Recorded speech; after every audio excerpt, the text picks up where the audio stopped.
नन्हे मुन्ने बच्चे तेरी मुट्ठी में क्या है, मुट्ठी में है तकदीर हमारी, मुट्ठी में है तकदीर हमारी। हेलो दोस्तों, नमस्कार, आदाब, बड़े सत श्री अकाल। कैसे हैं आप सब? मैं आ गया हूं आपके अपने चैनल द एच फैक्टोरियल 96 के साथ। आपके अपने बीच आपका अपना पवन पांडे। आप ताजुब हो रहा होगा कि मैं आज गाना गा रहा हूं। तो जैसा कि आपने गाना सुना, बहुत प्यारा गाना है और बहुत पुराना गाना है। यकीन मानिए, जिस सोच के साथ इस गाने का निर्माण हुआ था, शायद आज उस सोच के विपरीत सारा कार्य हो रहा है। एक समय था जब जिस वक्त ये गाना जिस सोच के लिए लिखा गया था, उस वक्त बच्चे की मुट्ठी में सच में उसकी तकदीर होती थी और वो मुट्ठी अपने आप खुलती थी। हमारे बहुत से क्रांतिकारी हुए हैं, बोस जी, भगत जी, गांधी जी, अंबेडकर जी और भी अन्य बहुत से क्रांतिकारी हैं जिन्होंने अपनी तकदीर स्वयं लिखी और अपनी मुट्ठी को स्वयं खोला। लेकिन आज की वर्तमान स्थिति ये कहती है कि बच्चे की मुट्ठी ज़बरदस्ती खोली जाती है और उसकी तकदीर भी उसके पैदा होने से पहले उनके अभिभावकों द्वारा, उनके आसपास मंडराने वाले उन भौरों के द्वारा लिख दी जाती है। तुम्हें डॉक्टर बनना है, तुम्हें इंजीनियर बनना है, तुम्हें आईएएस बनना है, तुम्हें पीसीएस बनना है। और सबसे बड़ी बात, बच्चे के आने से पहले ये डिसाइड हो जाता है कि 10th में उसके कितने मार्क्स आने हैं, इंटर में कितने उसके मार्क्स आने हैं, क्लास में उसकी कौन सी रैंक होनी चाहिए। और उसके पैदा होने के बाद उस किताबों का, उन बस्तों का लोड उसके कंधों पे, जितनी छोटे उसके कंधे हैं उससे ऊंचा कहीं उसका बस्ता है और उससे भी कहीं उसे उसके माँ बाप के सपने जो उसके सर में डाल दिया जाता है और उन मानसिकताओं के बोझ के तले वो घुटता रहता है। वो ना खुल के हंस पाता है, ना खुल के खा पाता है, ना खुल के रो पाता है। अंतोगत्वा एक ऐसी अप्राकृतिक घटना घटती है जो कि आज हमारे समाज में हमें आपको देखने को मिलती है कि छोटे छोटे बच्चों को हार्ट अटैक आ गया, किसी ने आत्मदाह कर लिया, किसी ने आत्महत्या कर ली।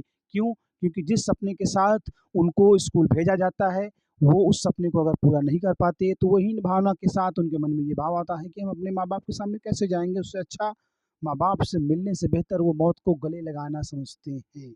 लेकिन ये विचार का विषय है कि जिस प्रकार आप ये सपने उन पे थोपते हैं, तो क्या कभी उन्होंने ये बात आपसे कही कि हमारे क्लास में हमारा एक दोस्त है, उसके माँ बाप आईएएस हैं, उसके माँ बाप डॉक्टर हैं, उसके माँ बाप पीसीएस हैं, आप क्यों नहीं हैं? अगर आप बच्चे से ये अपेक्षा पालते हैं कि वो डॉक्टर बने, तो बच्चा भी ये अपेक्षा पाल सकता था कि आप डॉक्टर क्यों नहीं बने। हकीकत यही है। और सबसे बड़ी चीज़, जब आप किसी बच्चे की तुलना किसी अन्य बच्चे से करते हैं, तो आप ये सोच के रखिए कि वो बच्चा भी आपकी तुलना किसी अन्य बच्चे के माँ बाप से कर सकता है। हमारे योगेश्वर कृष्ण जी ने कहा है कि जब धरती पे कोई जीव आता है तो उसका गुण अलग है, उसकी प्रकृति अलग है।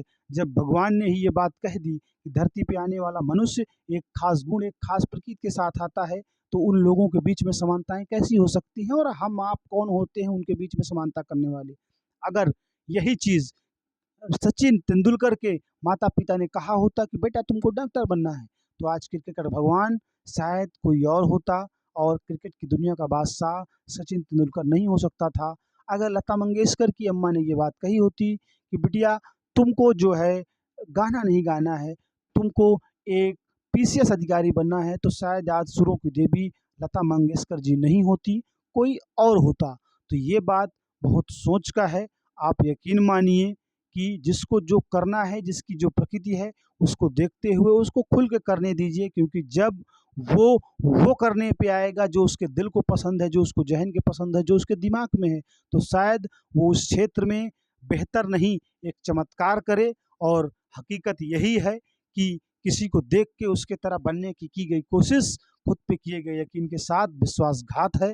तो ऐसा ना करके आप बच्चे को वो करने दें, बच्चा जो करना चाहता है, और बच्चे को वो करने दें जो बच्चे को पसंद है। मेरा वीडियो अच्छा लगे तो आप इस संदेश को आगे बढ़ा सकते हैं और कृपया करके अगर आपके पास अपने बच्चे हैं तो उनको खुल के जीने दें, उनका बचपन ना मारें। बच्चे भगवान का रूप होते हैं और भगवान पसंद होगा, भगवान प्रसन्न होगा, भगवान आपको पसंद करेगा। और भगवान ने अगर यकीनन आपको पसंद कर लिया तो आपकी ज़िंदगी ज़रूर बदलेगी। आप अपने सपने उन पे थोप के अपनी ज़िंदगी बदलने की कोशिश ना करें। जय हिंद, जय भारत, जय भीम, जय भवानी।